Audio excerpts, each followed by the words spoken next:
Sejam bem-vindos aos gélidos domínios de Éter Tenebris. Bem, hoje vamos tratar de um tema um pouco diferente, né? A lei da inércia. Nos vídeos anteriores, nós fizemos um Journal Club e um vídeo basicamente de apresentação. Então, esse seria o nosso terceiro vídeo, que eu colocaria numa categoria como ensino, né? Eu não colocaria esse vídeo exatamente numa uma categoria de discussãozinha um pouco mais de ensino e não num debate mais de pesquisa científica naquilo que na física nós consideramos chamar de área dura, embora vá falar bastante de pesquisa e vá mostrar elementos de pesquisa. Mas, bem, primeiro, parte uma grande parte da discussão que nós estamos levantando aqui é a gravitação, né, que tem um link direto com a questão da inércia. E a outra é a hidrodinâmica. Né? Na verdade, nós tentamos fazer o trabalho do nosso grupo, meu e com o professor Luiz Gustavo e com o professor Antônio Carlos Amaro de Faria Júnior, é tentar fazer uma ligação onde nós temos a gravidade, na sua versão clássica, sendo estendida para uma versão hidrodinâmica, e nessa versão hidrodinâmica, aí nós teríamos um fluido que nós chamaríamos que seria algo semelhante a um éter, e nós poderíamos aplicar uma quantização, uma quantização de superfluido e tal. Mas para isso a gente precisa discutir inércia. A gente precisa tentar colocar a primeira lei de Newton em seu devido lugar. E assim, uma coisa que ao longo desses meus anos, tanto como professor, como tanto atuando no magistério superior, como também sendo aluno, eu notei que a primeira lei de Newton é, das três, a mais desprezada. As outras duas, o pessoal discute mais ou menos, discute bem. Mas a primeira lei, como a primeira lei ela é a mais conceitual, ela não traz um fundamento, ela não no fim do dia, a primeira lei não te dá um número, ela não te entrega um número, ela, afinal de contas, o que ela define? Então, ela acaba sendo um tanto quanto desprezada. Ela é enunciada, mas a partir daí a gente parte para a segunda lei para fazer conta. E para a terceira lei. Bem, nós vamos discutir isso, porque no fim nós vamos acabar levantando os princípios maquianos que estão diretamente ligados com os princípios, com o problema da gravidade. E como nós ainda estamos em fase de testes, até 19 de maio, nós vamos fazendo essa discussão sobre os princípios maquianos, enquanto o Gravitation não vem, o vídeo a resenha do Gravitation é o que realmente vai inaugurar a nossa o nosso funcionamento, ou pelo menos inaugurar uma nova etapa do nosso funcionamento, em que a gente vai resenhar um livro de grande expressão, né? E um livro muito grande, algo que certamente dará muito trabalho, mas que eu espero seja frutífero para toda a comunidade de astrofísica de língua portuguesa, que possa ter acesso a esse canal. Infelizmente, a gente ainda não tem já não tem legendas, né? Eu não falo inglês muito bem, então e a ideia aqui é realmente falar em português. Na verdade, eu começo esse vídeo de uma forma bastante inusitada, que é eu queria recitar uma letra dos Garotos Podres, de uma banda de rock, de punk rock chamada Garotos Podres, que é muito curiosa. O título é O Mundo Não Para de Girar. Depois de 2 ou 3 garrafas, às vezes eu fico tonto. É que o mundo não para de girar, nem de transladar. O álcool aumenta a minha sensibilidade. E eu começo a perceber que o mundo não para de girar. Ainda bem que não sou nenhum lunático, pois ficar bêbado na Lua deve ser bem pior, pois a Lua gira em torno da Terra, que gira sobre si mesma, que gira em torno do Sol, que ainda tem um movimento de precessão que a Lua faz em torno do seu próprio eixo. E aí eles retomam, a música retoma o refrão. O mundo não para de girar. Né? Bem, por que a gente não fica tonto enquanto o mundo gira, né? É a primeira lei a culpada da gente não ficar tonto. Bem, mas eu estou, como sempre, dando spoiler, né? Vamos lá. Dessa vez eu estou dividindo a minha apresentação assim. A polêmica... Bem, título da minha apresentação, se já vamos retornar rapidamente lá. O título, Primeira Lei de Newton, entre a polêmica secular e o desprezo nas escolas. A primeira lei de Newton é um tema de debate, hoje muito mais na comunidade de filosofia da ciência do que efetivamente na comunidade dos físicos, salvo pela discussão dos princípios maquianos que nós vamos trazer aqui.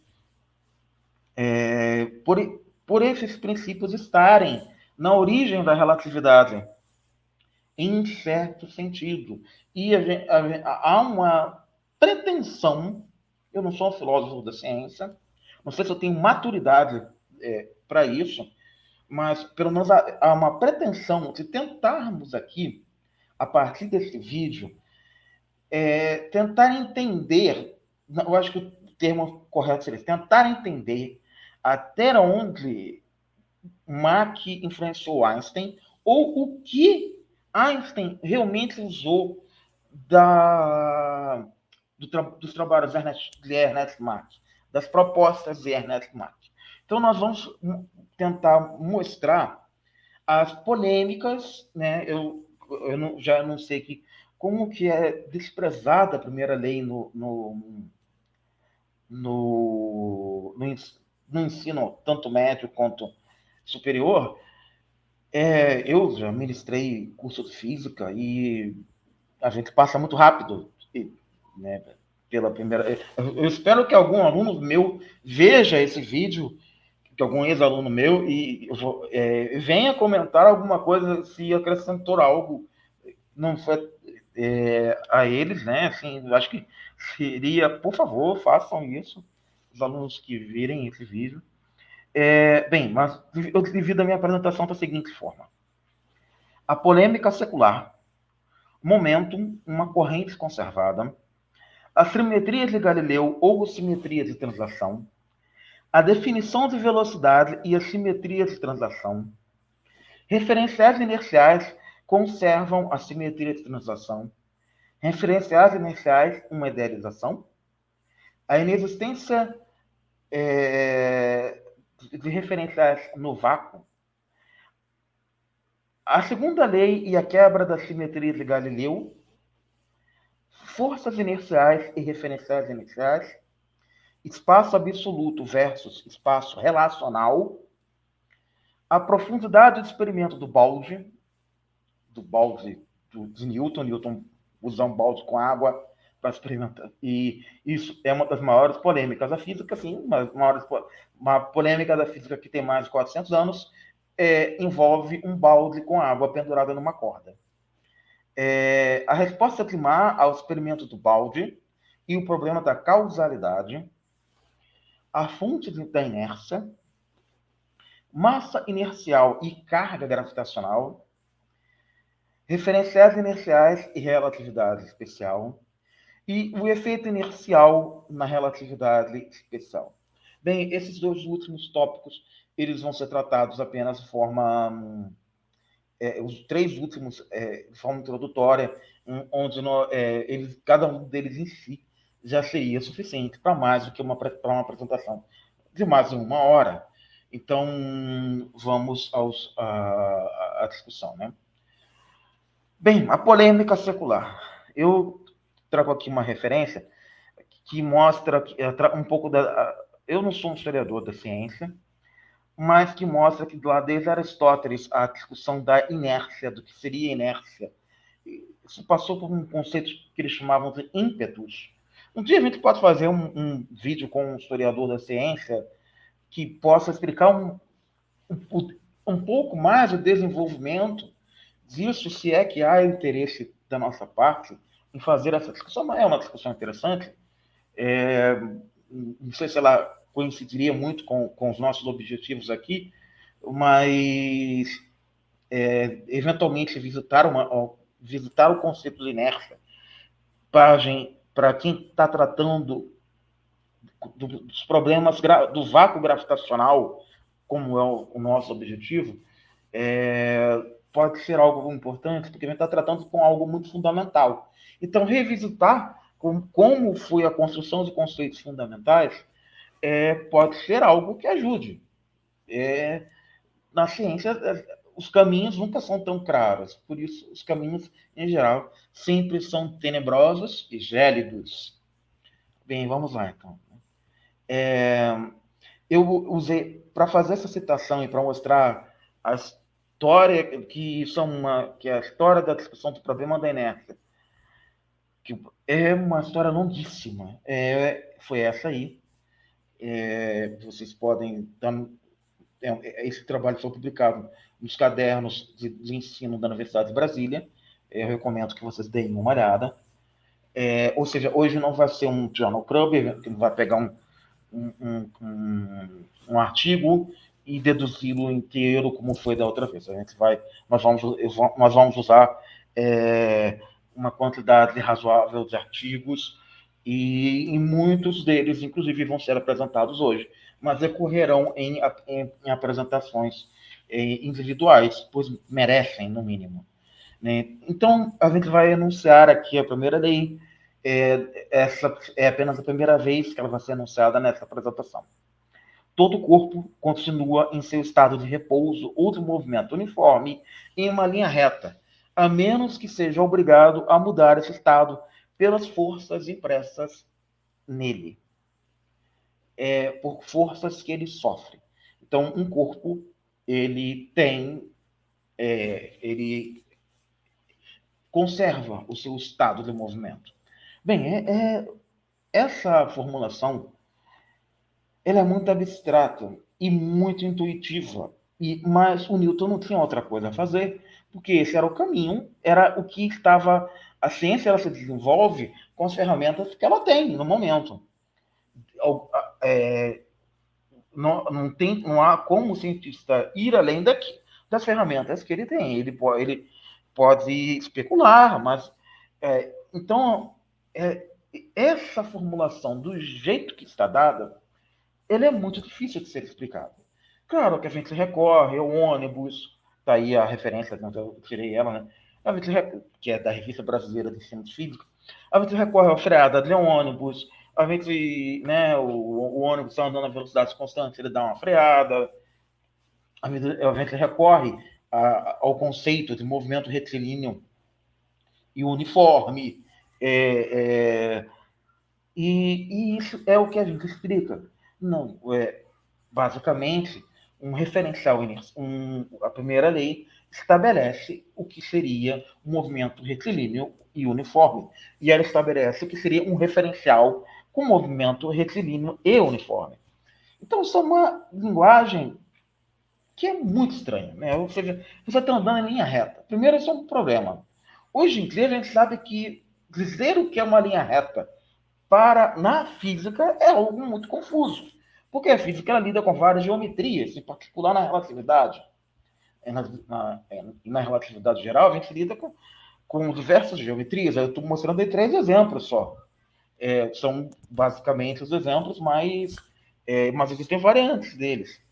E o que é uma reta em cada uma deles? Então, o que na verdade, o conceito de reta na geometria riemanniana ele é generalizado para o conceito de geodésica, que seria a menor distância entre dois pontos de uma dada geometria. Então, é algo um tanto difícil de responder. Tá, linha reta, mas em qual geometria? Do que está se falando?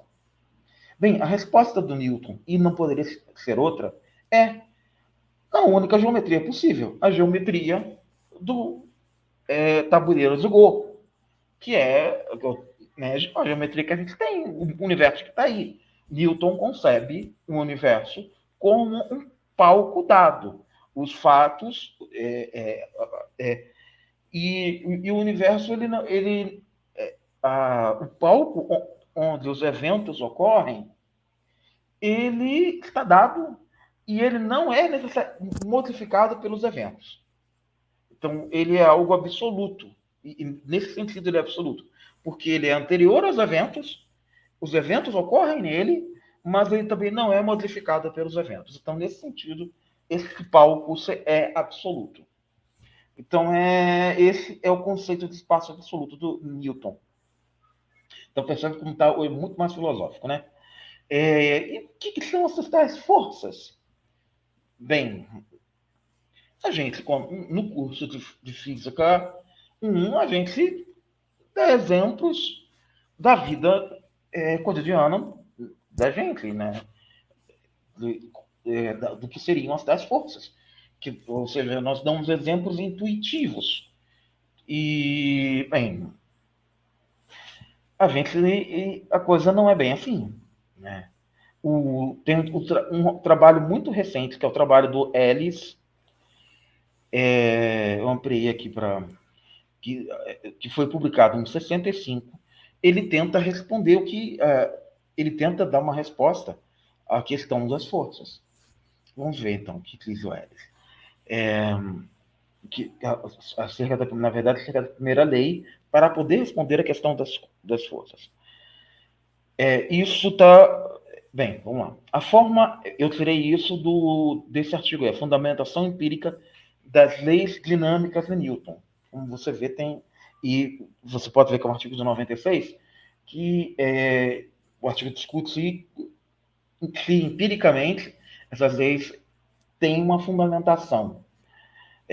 Então, ele começa dizendo, o Ellis começa dizendo, a forma é estável, ou seja, não varia no tempo. A forma é independente da orientação e as mudanças de forma sofrida por causa de uma rotação positiva ou negativa em torno de um eixo qualquer são as mesmas.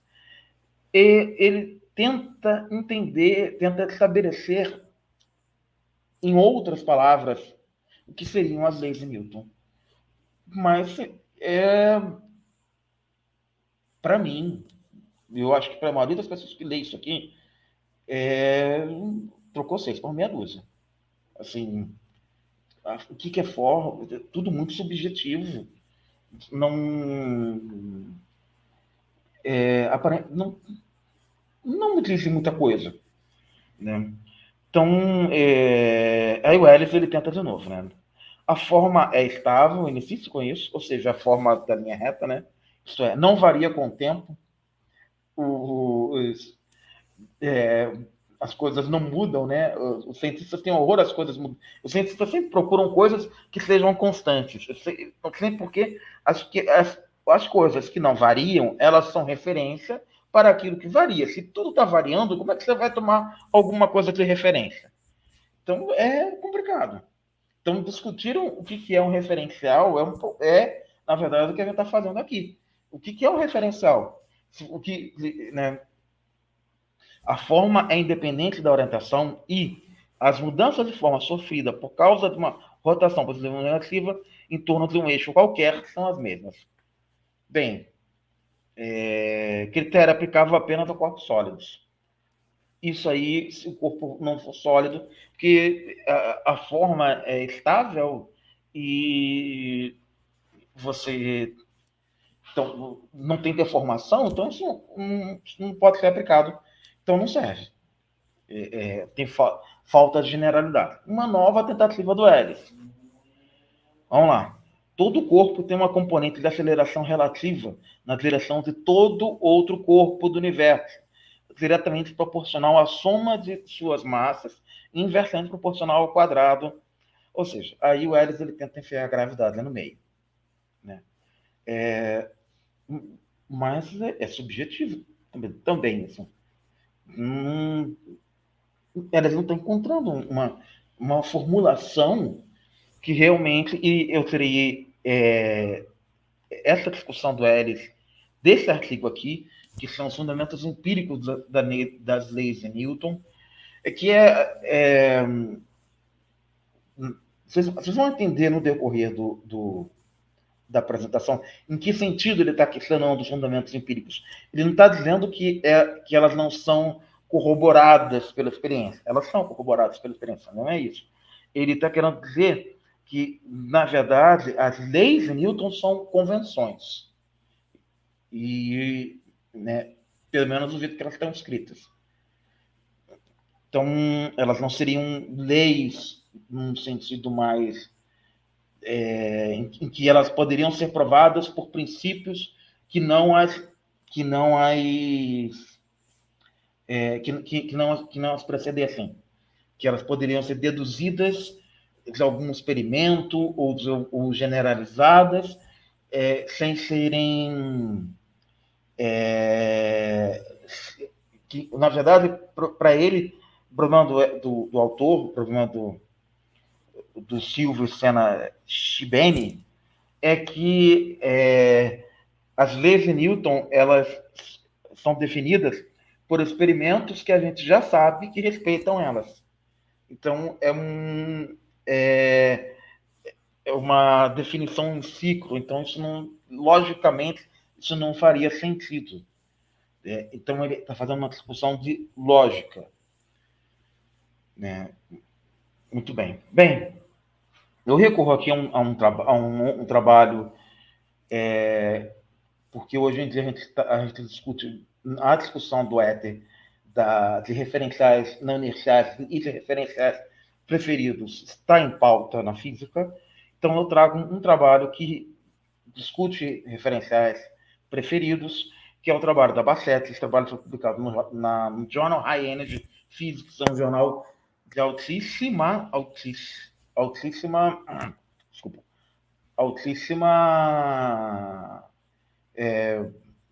reputação, né? Então vamos lá, as definições da Bassett. Todos os referenciais inerciais estão em estado de movimento retilíneo constante em relação um ao outro.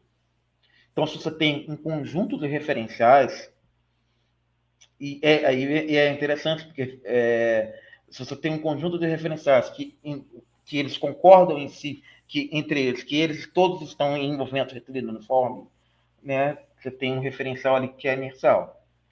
Em um referencial inercial, as leis da mecânica assumem a sua forma mais simples.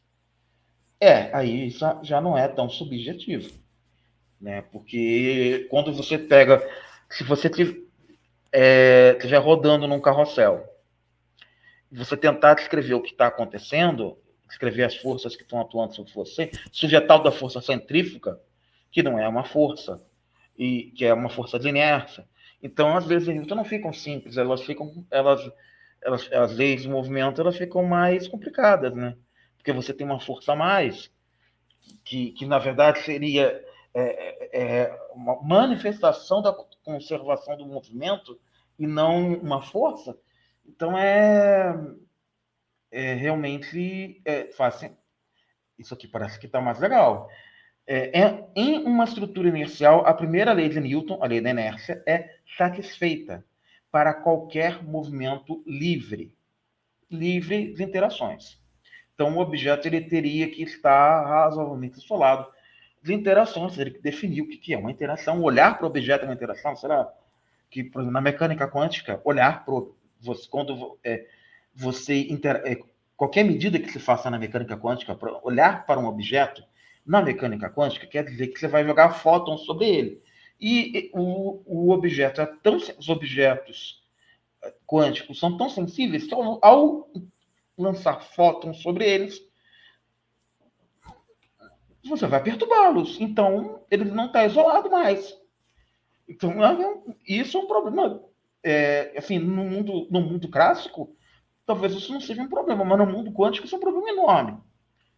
Então, qualquer movimento livre tem magnitude e direção constantes, o que implica em uma relação linear entre as coordenadas do espaço e tempo atribuídas a qualquer partícula livre. E as leis da física assumem a mesma forma em todos os referenciais iniciais. Essa última sentença, as leis da física assumem a mesma forma em todos os referenciais iniciais, é conhecida como o princípio da relatividade. Ou seja, e aí poderiam ter dois princípios, né? Porque seriam assumir a mesma forma e essa forma ser a mais simples ao mesmo tempo. Então, mas o princípio, a formulação do princípio é essa. As leis da física assumem a mesma forma em todos os referenciais iniciais, mas para o referencial inicial ser um referencial inicial, as leis da física são as mais simples. Então, uma coisa decorre na outra. Então, hoje, ou seja, nós estamos fazendo uma discussão de lógica, né? Não é exatamente uma discussão de física, é uma discussão de lógica. E aí está a referência. Esse trabalho foi publicado em 2012, e olha quantas citações ele tem. Ele tem 11 citações, inclusive eu cito muito esse trabalho, eu gosto muito. Pretendo resenhá-lo em breve no Journal Club. Então, eu acho que esse vídeo é um pouco uma preparação para a gente atacar alguns trabalhos um pouco mais pesados e poder permitir que o público maior possa ter acesso a algumas... e entender o que está em jogo aqui. Então, vamos à frente. Bem, eu continuo seguindo a Bassett e tal, e aqui mas eu vou fazer uma tentativa de formulação da primeira lei de Newton, que é seguindo a Bassett, mas não muito ao pé da letra, que é uma formulação diferente. Eu não defini nessa apresentação e ainda não defini em nenhum momento no canal o que são simetrias. Então, eu fico devendo essa definição para um vídeo futuro. Mas simetrias, bem, o que eu vou dizer para você é o seguinte: essas duas equações que nós estamos vendo aqui, eu não tenho setinha, né, nessa apresentação. Nós temos duas equações aqui que são quem estudou na escola deve conhecê-las como a fórmula do sorvetão. Eu não botei com essa, eu botei com x, porque na verdade foi a Bassett que botou, eu tirei os trabalhos da Bassett, né? X aqui é vetor. Então, nós temos que a segunda derivada do vetor, ou seja, a aceleração é nula, e nós temos que para um tempo t igual a zero, a partícula está em x0. Para um tempo t determinado, a partícula andou vt. Então, vt é uma translação. Então, o que nós temos aqui é uma simetria de translação. Então, nós temos um referencial sem barra, com uma simetria de translação, nós temos um outro referencial com barrado, então, em cima das letras. Em um está t e x, no outro está t com uma barrinha em cima e x com uma barrinha em cima.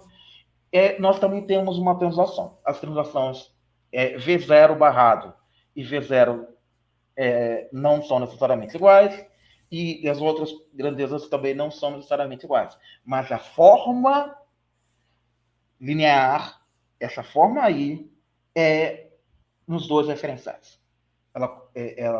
Então, os dois referenciais são iniciais. E isso porque a simetria da translação é respeitada.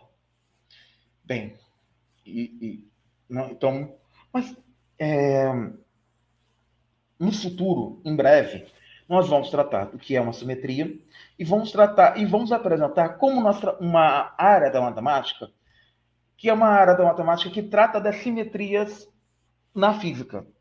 As simetrias na física, em geral, elas estão ligadas a correntes, e aí a corrente, tanto no sentido dos fluidos, que eu gosto tanto, como no sentido do eletromagnetismo, correntes conservadas.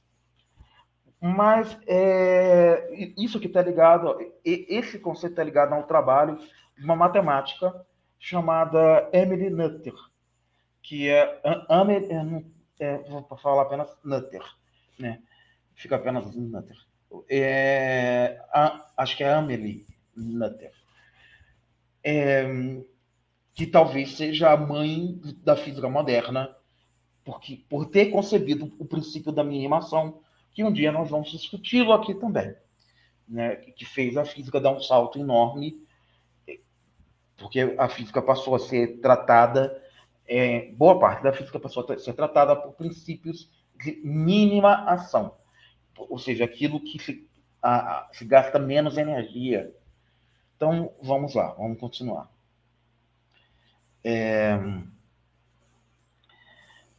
Às vezes a física são as mesmas em qualquer referencial inicial. Eu posso repetir isso aqui, porque eu tenho dois referenciais iniciais distintos em que as leis estão sendo preservadas, um referencial com barra e um referencial sem barra. E ambos respeitam ou seja, quando você anda sempre o mesmo. Você anda uma distância. Não sei se eu consigo mostrar uma caneta aqui. Né? Você anda uma distância igual ao comprimento dessa caneta, você vai sempre no mesmo em determinado tempo, você sempre vai andar esse mesmo comprimento nesse mesmo intervalo de tempo. Então, a velocidade é constante. Então, isso é uma simetria de translação. E a simetria de translação ela é descrita por uma estrutura algébrica. Essa estrutura algébrica nós chamamos de grupo. No caso, é o grupo de Galileu. Então, eu vou pegar aqui um trabalho da Revista Brasileira de Ciência de Física que pretendia estudar o grupo de Lorentz, que é o grupo da relatividade, mas ele começa estudando o grupo de Galileu. Então, eu vou usá-lo para apresentar o grupo de Galileu, justamente para começar a introduzir esse tipo de conceito entre a gente. Vamos lá. Então, nós temos aqui três observadores. Um a pé, que é o xmi, um xmi', que é um cara que está secretando uma velocidade v. O cara que está a pé, na verdade, ele está parado. E um x duas linhas que está com velocidade v'. Mas xmi está com velocidade v' em relação ao observador. Então, vamos lá. A figura não ficou tão clara. Então, xmi, ele é um vetor que ele é descrito por essa matriz aí, em que nós temos quatro componentes, três componentes do espaço, x1, x2, x3, e o tempo. Então, isso aqui já está com uma notação bem relativística. É assim que a gente escreve as coisas em relatividade.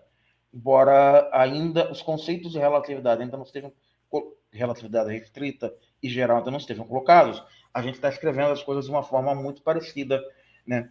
Então, existem...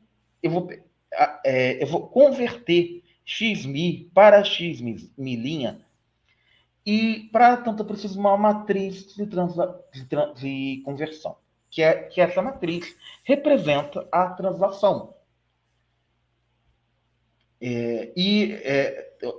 Ela tanto converte para xmi para xmi', como conversa ao contrário e vice-versa. Eu vou especificar isso. Os elementos da diagonal dessa matriz eles somam 1, isso é obrigatório, e os elementos, uma das linhas dessa matriz dá as componentes da velocidade. Então, essa é a cara da matriz, dessa matriz que é a geradora do grupo de Lorentz. Mas o que é um grupo?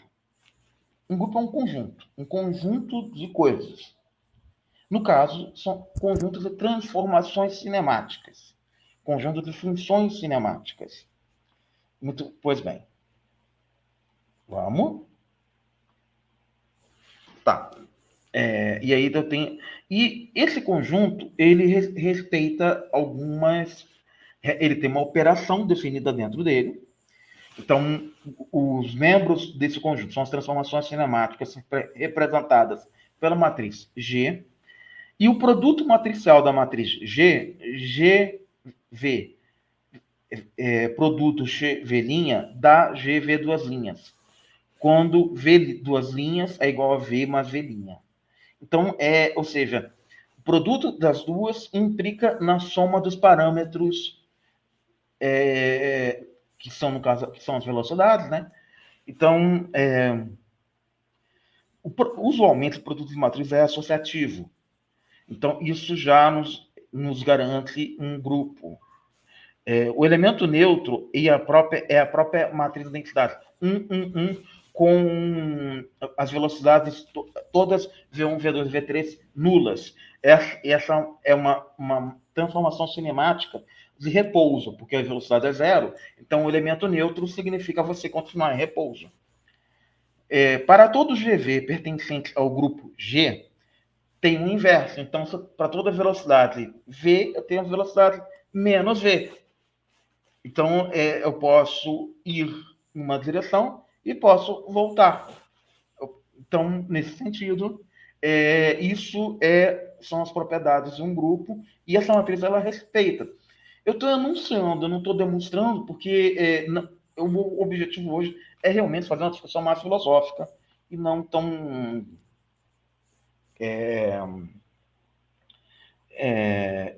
como dizer assim, e não tão física desses conceitos abstratos. Então, a gente tem que uma forma de descrever, e aí, quando a gente faz a transformação da matriz atuando no vetor, a gente encontra exatamente a tal da fórmula do sorvetão, que eu dei esse nome, e que tem um tempo, né, para tempos iguais. Então, a gente encontra a equação horária do movimento retilíneo uniforme. Pois bem, então, essa simetria. Então, uma forma de garantir, de dizer a primeira lei de Newton em termos de simetrias, seria dizer que a primeira lei de Newton preserva as translações, preserva a simetria de translação, pois o gerador da simetria de translação é o momentum. Como o momentum é conservado, né, o momento é massa vezes velocidade, então nós temos nós vamos ainda aprofundar isso aqui. Próxima. Né? Então nós temos aí e temos um inverso também, né? Você tem das coordenadas sem linha para as coordenadas com linha, e das coordenadas com linha para as coordenadas sem linha. Ou seja, tem uma transformação que vai do cara parado para o cara andando, e outra que vai do cara andando para o cara parado. Então, vamos continuar. Pois bem. Ou seja, eu estou definindo a transformação cinemática inversa.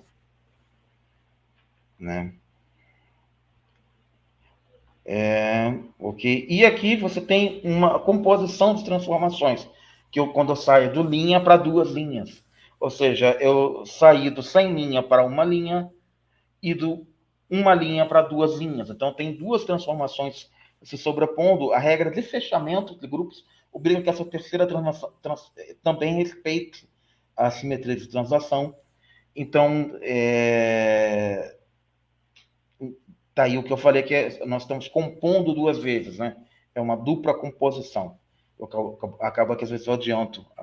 Então, quer dizer, você está aqui no cara sem linha, você faz a operação com essa matriz, você vai no cara com uma linha, e aí você tem um cara com uma linha, você faz a operação com essa outra, você tem um cara com duas linhas. Então, você tem um vetor com duas linhas. Então, um vetor com duas linhas é o mesmo que você somar a velocidade V mais a velocidade V'. Então, essa é também conhecida como a simetria de Galileu. Pois bem, essa simetria, e isso é muito importante, porque é justamente aqui que vai mudar quando a gente for para a relatividade, porque a composição de velocidades não vai mais poder ser essa. Então, a simetria de translação, a simetria não é exatamente respeitada no grupo de Lorentz. Então, isso é uma coisa que é importante a gente entender, para entender, porque o que são simetrias para os físicos? Simetrias são grandezas conservadas.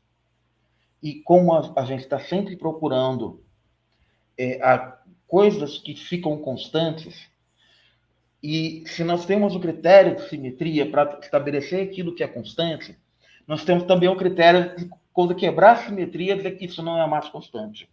Então, a simetria é um critério que seria muito interessante ser aplicado. E eu não vejo por que não ensinar teoria de grupos no primeiro ano do segundo grau.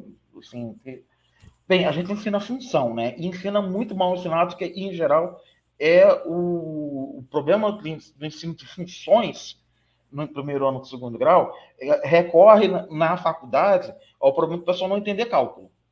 Porque o pessoal não consegue entender os conceitos básicos do que seria uma função, uma relação injetiva, bijetiva, conjunto domínio, conjunto imagem, conjunto contra, a diferença de imagem para contradomínio. Esses conceitos todos são fundamentais, não são simples. E como o pessoal quer fazer conta, acha que matemática é ficar fazendo conta, não é essa construção como um castelo de cartas, acaba depois não entendendo o cálculo. E aí, por conta desse problema. Né? Então, vamos lá.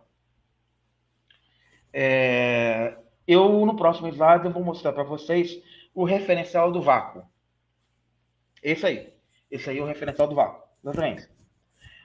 Qual o problema do vácuo? Se você não tem... Se está tudo constante, não tem nada mudando, não tem nada diferente, é tudo a mesma coisa, a tela está preta mesmo, não foi uma falha minha, não é falha nossa, a tela realmente está preta. Você não tem onde colocar um referencial. E não é só porque está preto. Se você está no mar, longe de tudo, como é que você vai estabelecer um referencial? Os navegantes, eles usavam as estrelas, né? Ou seja, eram pontos no céu que, se tivesse nublado, não dava para estabelecer. Não dava para saber onde estava. Então, um sistema, você não consegue... Se você tem uma isotropia total, você não consegue estabelecer. É muito complicado você estabelecer um referencial. Né? Então, ou seja, isso aqui é homogêneo e isotrópico. Todos os pontos são idênticos. Não tem nenhum ponto diferente. Imaginando que esse setor escuro se estende em duas dimensões, vai fazer o quê? Bem, voltamos então.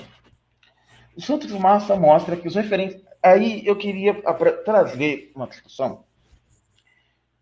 Se eu mostrei para vocês que existe um princípio que seria a simetria de translação por trás da primeira lei de Newton, e a primeira lei de Newton ela poderia ser imaginada a partir da ideia de translação. Então, isso seria um princípio lógico. Então, isso contesta um pouco o que aquele autor estava falando. Quer dizer, você tem um princípio... Não foi assim que Newton deduziu, porque Newton não tinha teoria de grupos na época. Ele não tinha o conceito de simetrias. Ele não podia fazer isso. Isso não estava definido. Como nós não temos também. Nesse momento, a gente não definiu. Ainda aqui no canal, a gente não definiu simetria, a gente não definiu grupo. Então, tudo aquilo que a gente falou parece estranho. E é para ter essa estranheza mesmo. Porque justamente esse é o ponto. O estranhamento é o ponto. Mas eu estou querendo mostrar aqui que, experimentalmente, poderia-se ter uma dedução da primeira lei de Newton, que é relacionada ao conceito de centro de massa. O centro de massa, ele é um objeto, ele é uma concepção de quando é como se você juntasse toda a massa do corpo, um corpo extenso, um corpo humano, por exemplo,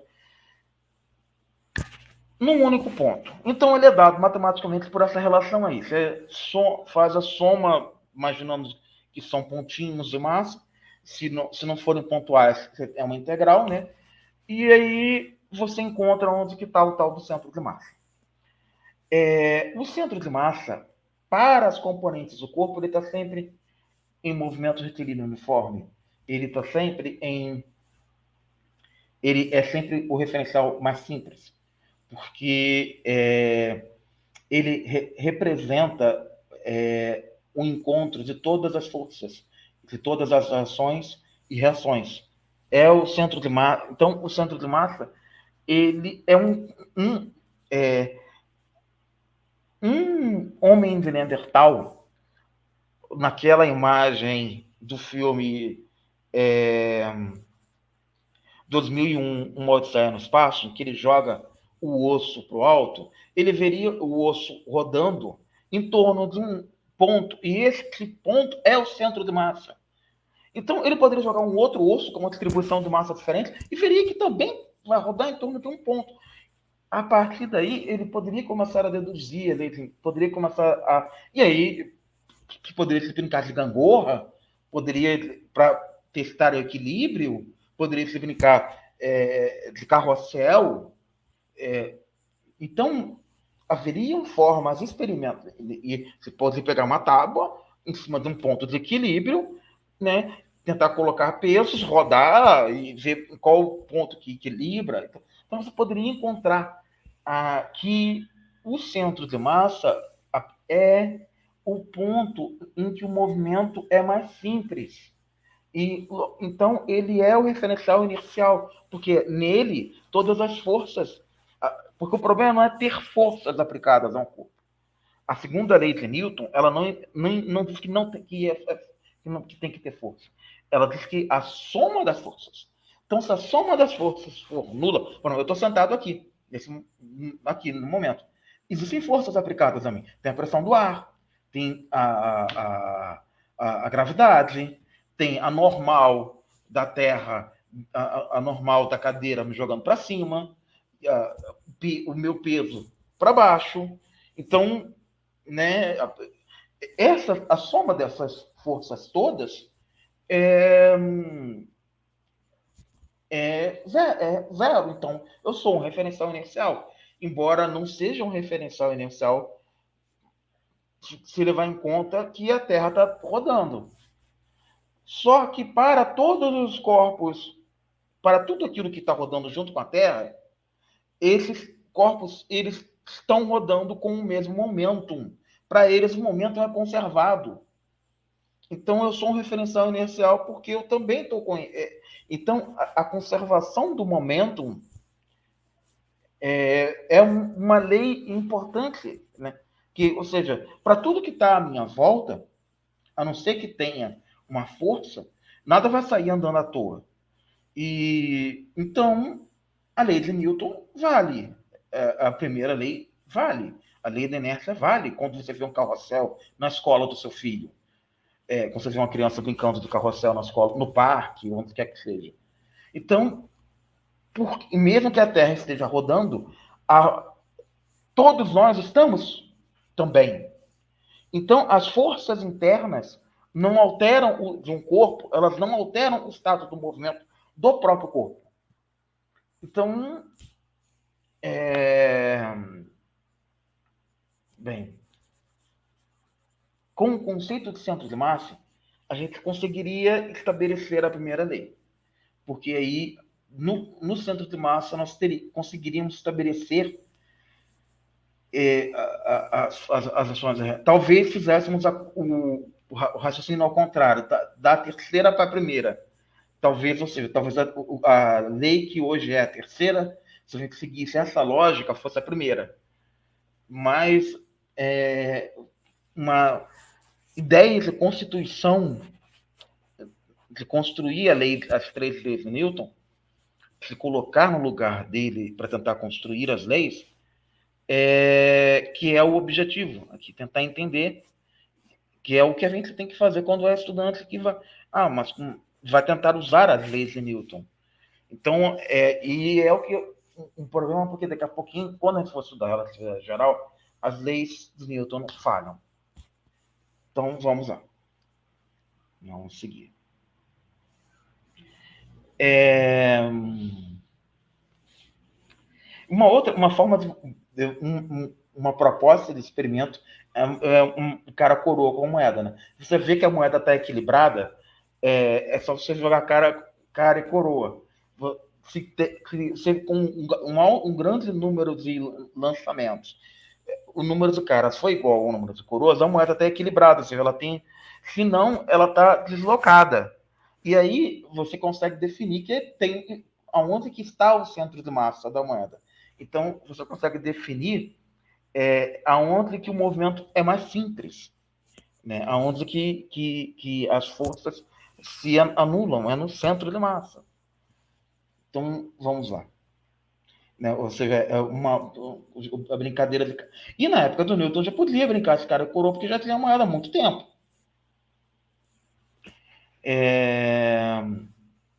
Eu vou dar um exemplo aqui que vai ser no futuro um outro vídeo e que na verdade eu vou resenhar esse artigo, que é uma coisa que tem sido muito sido noticiado, é o encontro de planetas em outros sóis, planetas extrasolares, também chamados de exoplanetas. Como é que faz isso? Né? Bem, a gente usa as três leis de Newton, e aí estão elas enunciadas, e aqui tem um enunciado da segunda lei, que é o enunciado que é a variação, a soma das forças é igual à variação do momento no tempo.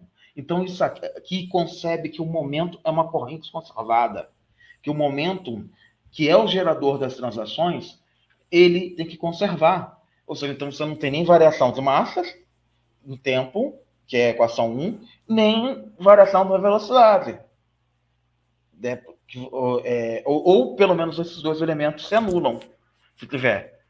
Que aí fica dado também o problema do centro de massa, porque se esses dois elementos se anularem no centro de massa, você tem a conservação do centro de massa. E aí tem a outra formulação, que é uma formulação que facilita as contas no ensino médio, mas que é mais complicada, que é a MA, que é assim que a gente tem que ensinar na faculdade também, por causa da segunda, porque aí a aceleração é a segunda derivada da posição no tempo. E tem a terceira lei, que é a lei da ação e reação, né? Que está bem, está escrito aí. Para toda ação existe uma reação oposta. Né? Em módulos, essas forças são iguais, mas o comprimento dos vetores também é o mesmo. A direção é a mesma, mas o sentido é trocado. Pois bem, vamos lá.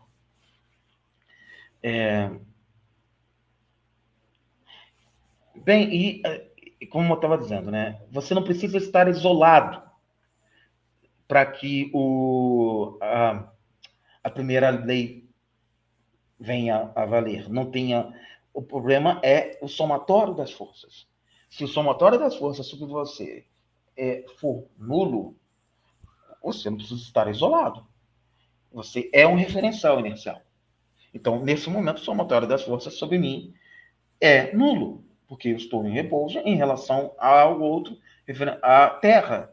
Então, para os referenciais, para o conjunto de referenciais, e aí parece com aquela definição da Basset, porque se você tem um conjunto de referenciais em si, que eles são todos eles inerciais, se eles chegam num acordo que eles são todos inerciais, todos eles ali, a primeira lei vale e não tem forças de inércia, tá tudo bem. E a gente não tem força. Existem forças inércias por causa. Mas não são tão fáceis assim de serem percebidas pelos nossos sentidos. Então, nós somos referenciais inerciais. Disso que a gente não tem andando de carro acelerando. Né? Ou caindo. Coisa do tipo. E aí, a construção do centro de massa, né?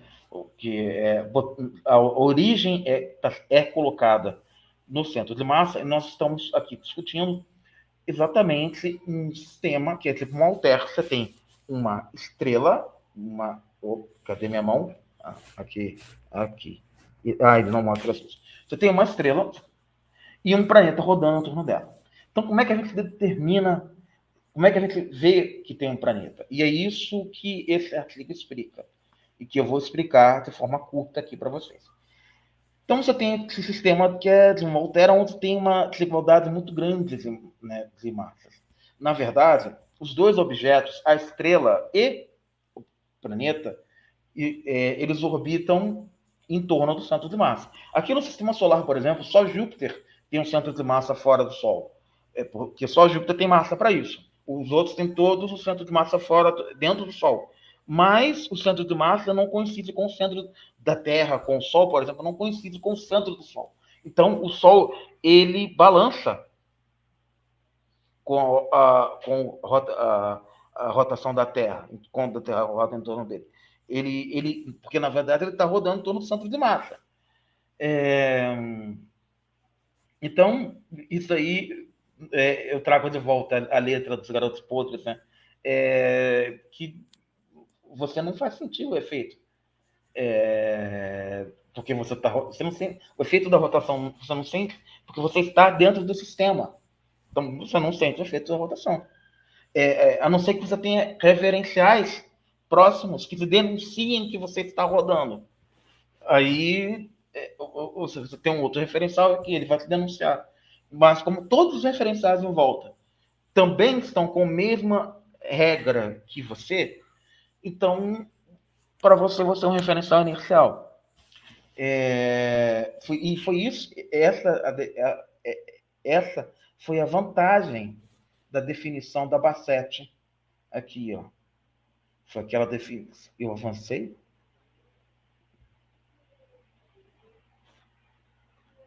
Estou avançando, desculpa. Essa foi a vantagem, acabei me enrolando. Esse vai ser o vídeo, vai bater o recorde de tempo, né? Então, onde está a definição da Bassett?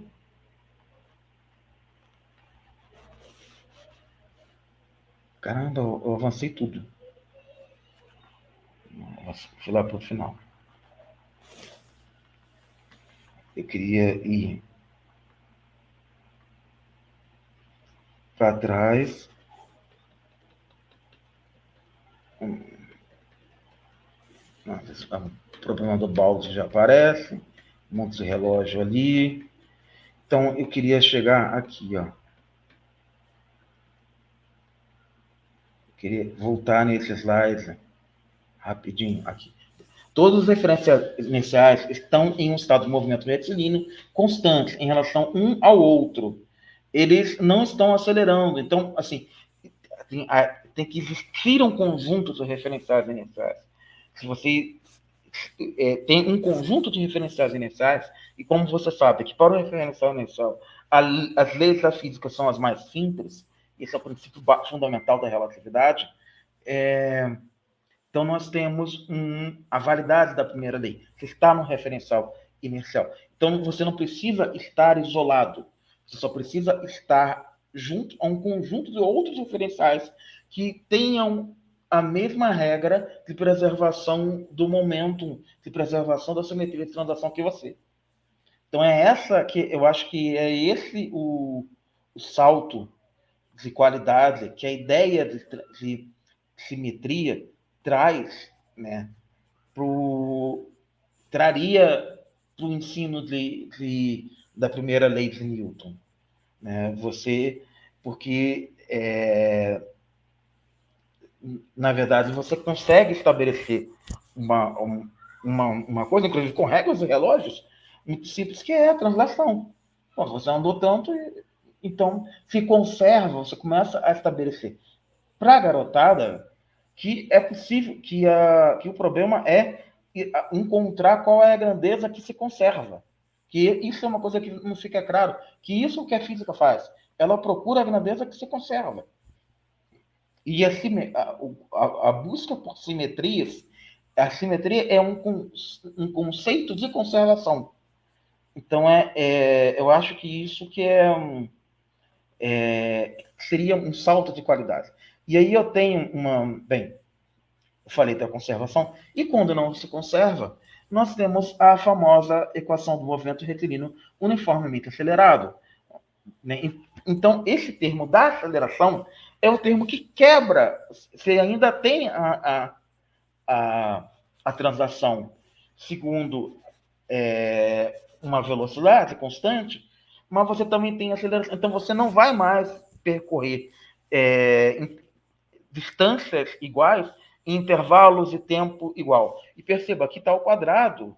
O tempo está ao quadrado aqui, e aqui é linear. Então, você quebrou essa constância da velocidade. Aqui a velocidade não é mais constante. Você não tem mais essa relação de percorrer distâncias iguais em tempos iguais. Então, eu acho que e isso é às vezes a gente enfeita, né? Mas isso é muito simples, né? E aí, uma forma de você definir conceito, um referencial, saber se o referencial é inercial ou não, é se você tem uma força e você consegue encontrar um referencial em que essa força pode ser explicada de outra forma. Então, ou seja, a lei de Newton se torna as leis da física se tornam mais simples. Então, esse é o inercial. Sempre isso é o princípio da relatividade. Esses princípios, né, às vezes a gente quer muito ensinar a garotada a substituir valores em fórmulas e a gente não se apega a esses princípios.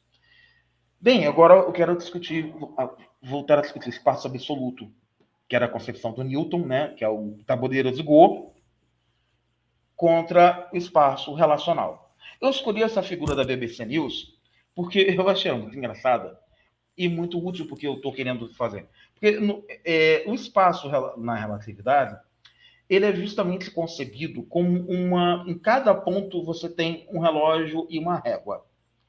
Então, porque na relatividade, como os sinais se propagam, como você está se propagando a uma velocidade muito alta, embora não esteja acelerando, mesmo esse referencial não está acelerando, ele tem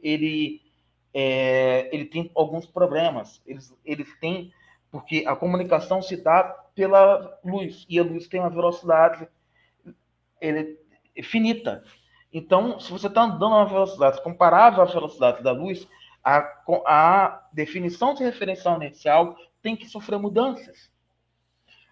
E foi por isso que Einstein concebeu um espaço que era cheio de referenciais.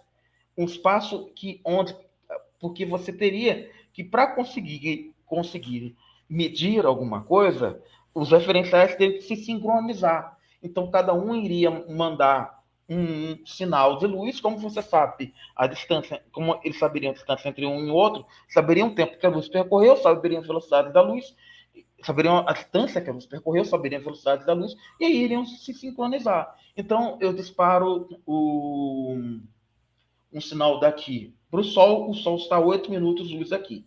Então, quando eu disparar a mensagem para o Sol daqui, vai estar 0. Quando chegar no Sol, quem está lá no Sol vai ler 0. Só que ele sabe que veio da Terra e que a Terra está a 8 minutos de luz. Então, ele vai acertar o relógio para 8 minutos. Então, ele se sincroniza comigo.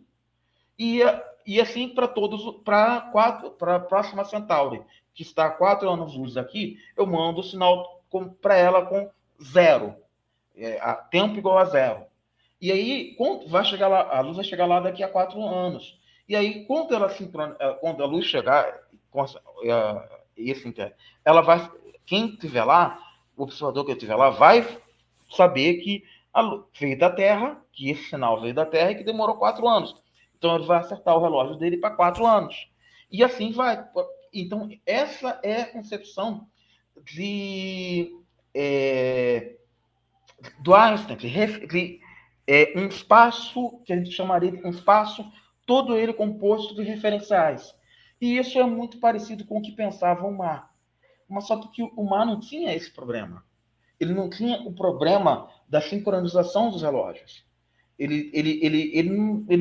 Aí está a causalidade, né?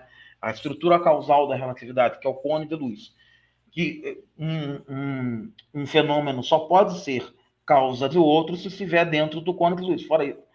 Fora isso, ele é a causal. E esse é o famoso motivo da gente dizer que, as estrelas que a gente olha, que a gente vê à noite, a maioria delas já morreu, porque elas estão a uma distância tão grande que a informação de que elas não existem mais não chegou ainda para a gente, né? Então, é o fato de que a velocidade da luz é limitada, ela não é limitada, é finita. Então, a luz ela demora um tempo para percorrer um espaço. Então, o que acontece se uma estrela tiver 100 anos-luz daqui e ela morrer agora, eu só vou saber daqui a 100 anos que ela morreu. Então, por conta dessa desincronização. Então, nós temos, em relatividade, aquilo que se chama de problema da simultaneidade. Os observadores eles não concordam com a simultaneidade, a não ser que estabeleçam, ou seja, para mim, que vi a estrela morrer agora, ela morreu agora, só que ela morreu há 100 anos atrás. Então, os observadores, para entrar em acordo, eles têm que estabelecer esse espaço de referenciais, e todos eles inerciais. E isso era uma coisa que o Mar defendia, que deveriam existir, que o espaço deveria ser relacional, ou seja, um espaço feito de referenciais inerciais. E então é diferente. A necessidade do o Mar ele propunha isso por uma concepção filosófica e o Einstein propôs por uma necessidade física. E então e aí tem esse artigo que eu recomendo na Revista Brasileira de Ciência e Física, e eu volto com a máxima, que para mim é a máxima dessa. As leis da física são as mesmas em qualquer referência inicial. E é por isso que a gente sempre procura eles. Né? Por simplicidade e por reprodução.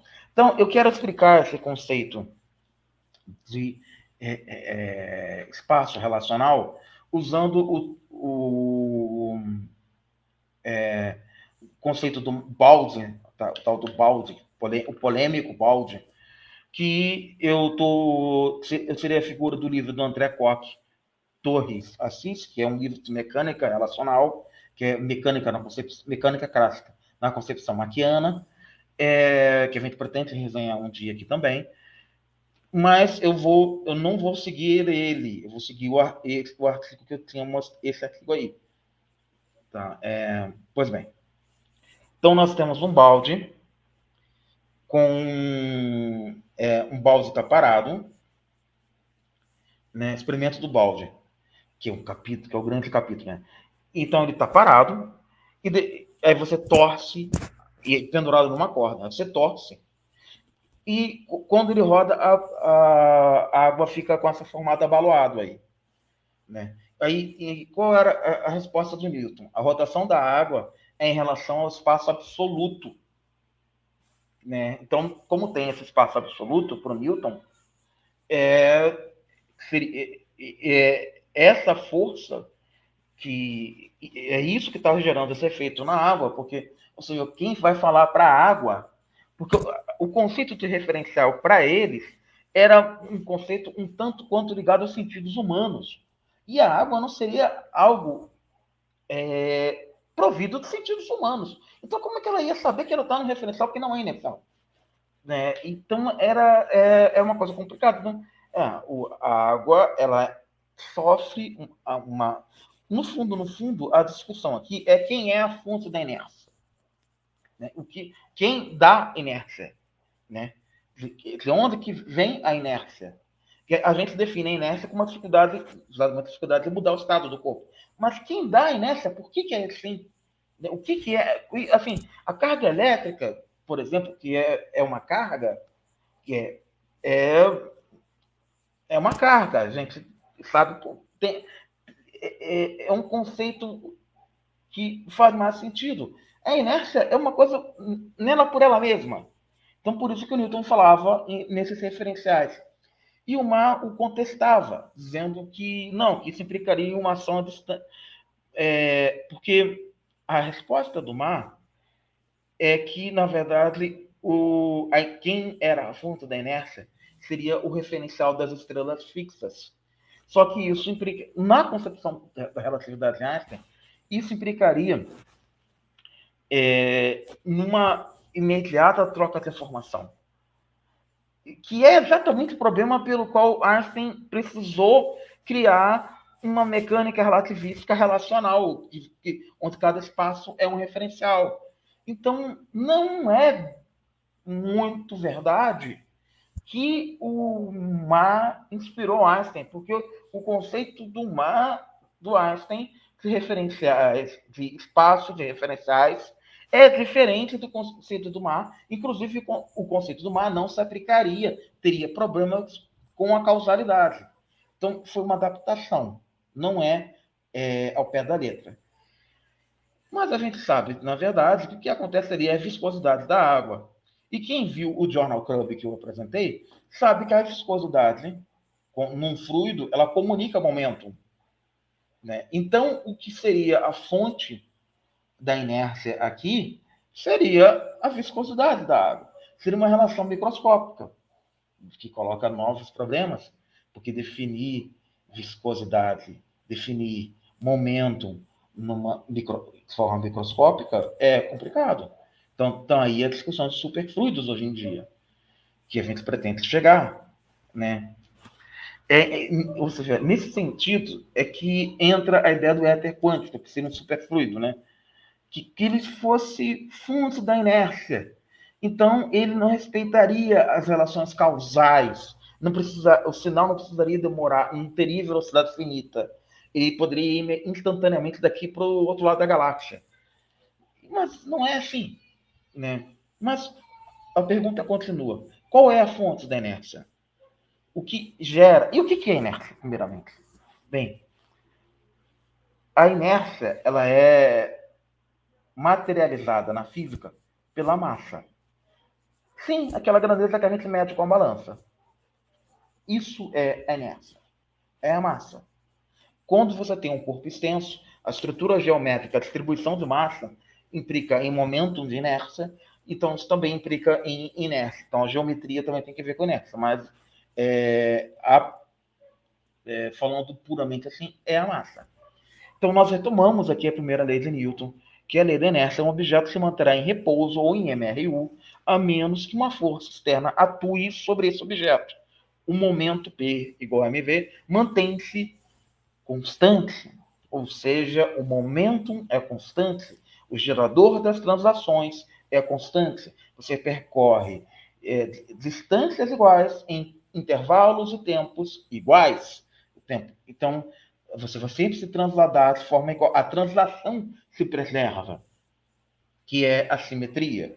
E a segunda lei, ela seria uma quebra na simetria, né? Só que como você tem um referencial inercial, você sabe que quem está quebrando a simetria é alguma força real, é realmente alguma interação e não um efeito que não, porque o meu referencial está acelerado.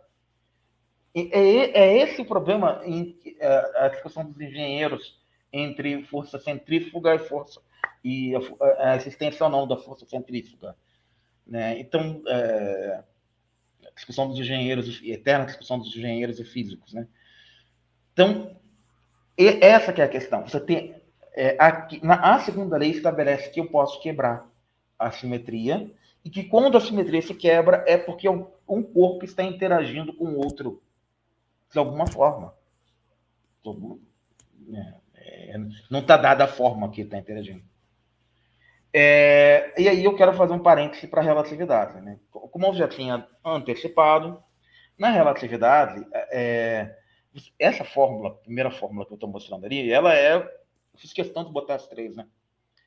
Ela é uma fórmula muito, muito famosa, só que o pessoal não tem essa raiz embaixo, porque M0 é a massa de repouso.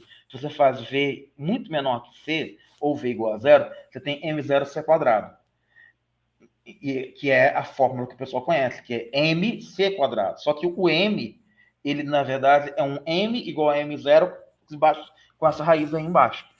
E essa raiz é o fator de Lorentz que a gente já discutiu no primeiro vídeo, de onde que ele vem. Que ele vem exatamente da dedução do Lorentz para saber qual transformação cinemática mantinha a equação de onda covariante. Então, mantinha a mesma forma, mantinha a equação de onda. Isso aí é boa. A equação, se vocês lembrarem quando discutia a equação de onda lá, a equação de onda ela tinha muito mais termos quando você tinha um fluido. Então, ela ficava muito mais complicada. Você tem uma força de arrasto. Então, num referencial na relatividade, sem esse éter que comunica inércia, sem esse fluido que comunica inércia, a equação fica mais simples. Então, isso seria a equação mais simples possível. Você não teria porque se vocês verem a equação do Navier-Stokes, é uma equação de força, é uma equação de variação da velocidade. Né? Você tem, aliás, a variação da velocidade temporal e variação da velocidade espacial também. Então, porque você tem as duas variações na equação do Navier-Stokes. Então,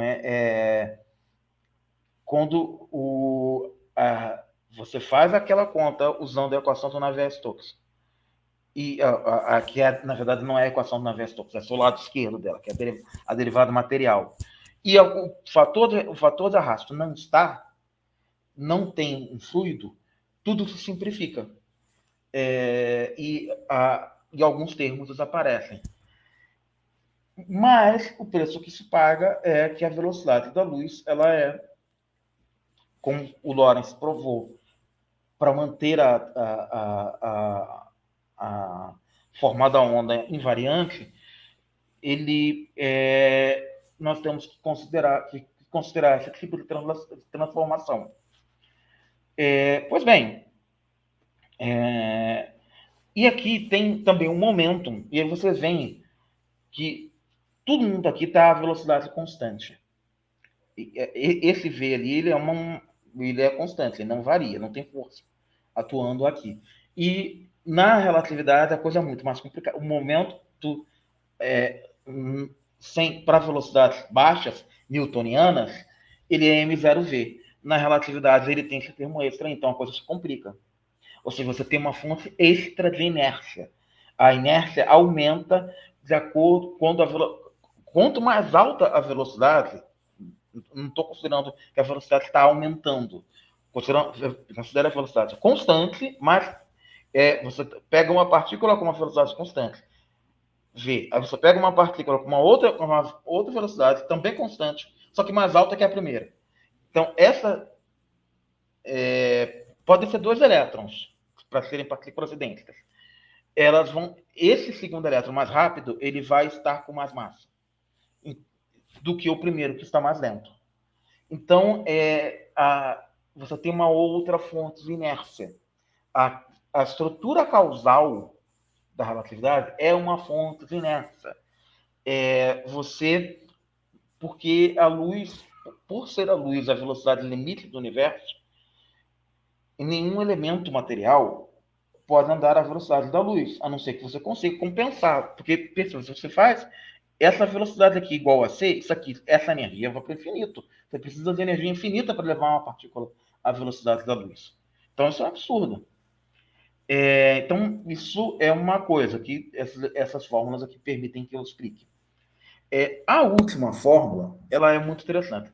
Vocês veem, se eu faço o momento P igual a zero, eu fico com m0c². Tudo bem. Agora, vocês sabem, todo mundo sabe que o fóton não tem massa. Então, a massa do fóton é zero. Então, m0 do fóton é zero. E mesmo assim, então a energia aqui fica igual a Cp. A energia do fóton é Cp. Então, o fóton, embora não tenha massa, ele tem momento. E é por isso que ele sente a gravidade, porque ele sofre com o momento. Ele contém em si a simetria de translação. Ele se translada. O momento é o gerador da simetria de translação. Então, como o fóton contém essa simetria nele, ele sente efeitos espaciais. E na relatividade geral, como a gente concebe que o que está acontecendo são efeitos espaciais, são efeitos de deformação da geometria do espaço, o fóton sente efeitos geométricos, então você tem aqui uma mudança. Na verdade, o Einstein ele tem um artigo de divulgação que se chama Geometria e Experiência, que foi, se eu não me engano, esse artigo foi publicado logo após o experimento aqui de Sobral, quando foi detectada a primeira lente gravitacional, que é quando a luz fez uma curva, né? Então, por isso Einstein precisou dizer que a geometria, que o fundo, que também pode ser fonte de inércia. Isso é o que seria uma propriedade material. Então, isso foi uma coisa muito diferente do que o Marx estava propondo. Então,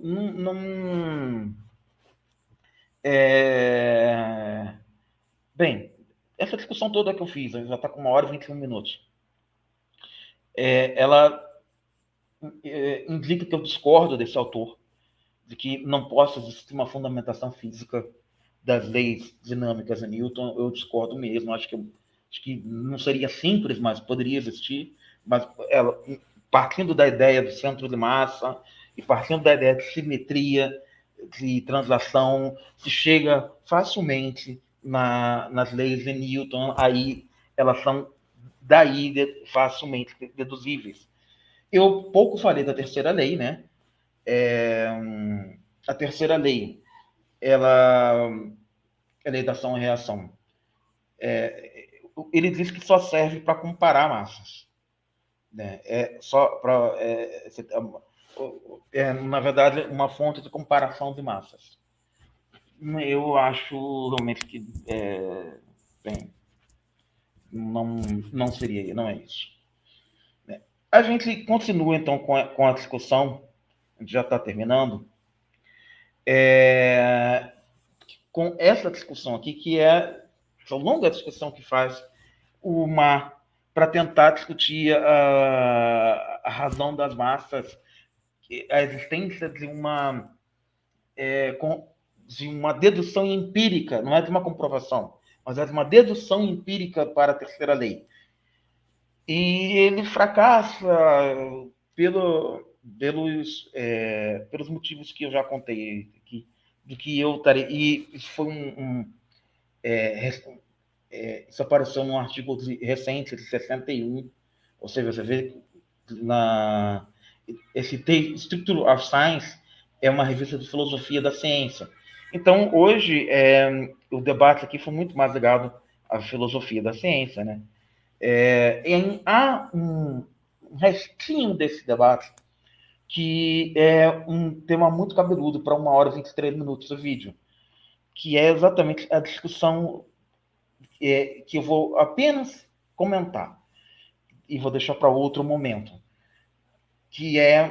mas que a gente vai precisar fazer isso ainda antes do gravitation, que é o fato da massa inercial, a fonte da inércia, o que materializa a inércia, ser idêntico, a quantidade ser idêntica à carga gravitacional. Isso é uma coincidência da natureza que ninguém sabe explicar. E que dela é deduzido por Einstein uma coisa chamada princípio da equivalência, que seria a equivalência entre um referencial acelerado e um campo gravitacional. Mas isso eu vou discutir para um outro momento, dado que esse vídeo ficou enorme. E aí eu faço a minha reflexão final, que na verdade eu já fiz, né? Já comentei. para aprofundar essa discussão das massas em ensaio gravitacional. Esse aí vai ser um artigo que eu vou usar, do Falciano, um pesquisador do CBPF, está na Revista Brasileira do Ensino de Física, é um artigo de 2009. Então, vocês veem como um debate de filosofia da ciência bem recente, né? E eu vou encerrando por aqui essa transmissão,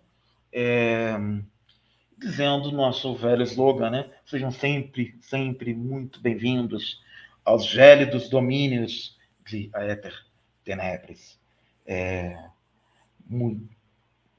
Muitíssimo obrigado pela presença, pela atenção e desculpem pela extensão do vídeo.